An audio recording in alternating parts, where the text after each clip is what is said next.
Criminal activity നടന്നിട്ടുണ്ടെങ്കിൽ ആ criminal ആക്ടിവിറ്റിയിൽ ഗൂഢാലോചന, criminal കോൺസ്പിറസിയിൽ പങ്കെടുത്ത ആളുകൾ, കൊല്ലാൻ വേണ്ടി ഇവരെ അയച്ച ആളുകളെ നിയമത്തിന്റെ മുന്നിൽ കൊണ്ടുവരണം. അതാണ് ഞങ്ങൾ ആവശ്യപ്പെടുന്നത്. ഇവിടെ മുഖ്യമന്ത്രി പറഞ്ഞപ്പോൾ സിംഗിൾ ബെഞ്ച് ജഡ്ജിന്റെ പേരൊക്കെ എടുത്തു പറഞ്ഞു. ആ ഡിവിഷൻ ബെഞ്ചിൽ ഇത് വിധി പറഞ്ഞ ജഡ്ജിമാരുടെ പേര് പറയായിരുന്നു മുഖ്യമന്ത്രി.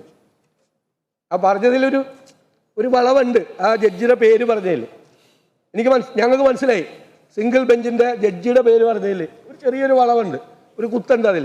ആ കൂട്ടത്തിൽ ആ ഡിവിഷൻ ബെഞ്ചിലെ 2 ജഡ്ജിമാരെ കൂടെ പേര് അങ്ങ് പറയായിരുന്നു. സുപ്രീം കോടതിയിൽ ഇത് ആരാണ് പരിഗണിക്കുന്നതെന്നും കൂടിയൊക്കെ പറയാമായിരുന്നു. ഇതൊക്കെ നമുക്ക് കേട്ടാൽ മനസ്സിലാവുന്ന കാര്യങ്ങൾ. അങ്ങ് ചോദിച്ചു, ആ ജഡ്ജി പറഞ്ഞു UAPA എന്തുകൊണ്ട് ചെയ്തില്ല? UAPA ചെയ്യേണ്ട കേസാണെന്ന് പറഞ്ഞു. നിങ്ങൾ വേറെ കേസിൽ UAPA എടുത്തിട്ടുണ്ടല്ലോ. എക്സ്പ്ലോസീവ്സ് ഉപയോഗിച്ച് ഭീകരാന്തരീക്ഷം ഉണ്ടാക്കിയിട്ടാണ് ഈ കൊലപാതകം നടത്തിയത്. ഈ പറയുന്ന സ്ഥലത്ത് വന്ന് എക്സ്പ്ലോസീവ്സ് ബോംബെറിഞ്ഞ് ഭീകരാന്തരീക്ഷം സൃഷ്ടിച്ചിട്ടാണ്. അങ്ങനെയുള്ള കേസിൽ UAPA എടുക്കാമല്ലോ. UAPA എടുക്കുക.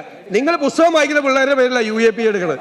പുസ്തകം വായിക്കുന്ന പിള്ളേരുടെ പേരിൽ ഏത് മാവോയിസത്തെക്കുറിച്ചും നക്സലിസത്തെക്കുറിച്ചുമുള്ള പുസ്തകം വീട്ടിൽ വെച്ചിരിക്കുന്നതിൻ്റെ പേരിലാണ് UAPAയിൽ പിള്ളേരെ അറസ്റ്റ് ചെയ്ത് ജയിലിലാക്കിയത്. ചെറുപ്പക്കാർ ബോംബെറിഞ്ഞവനെ നിങ്ങൾ UAPA ചേർക്കില്ല.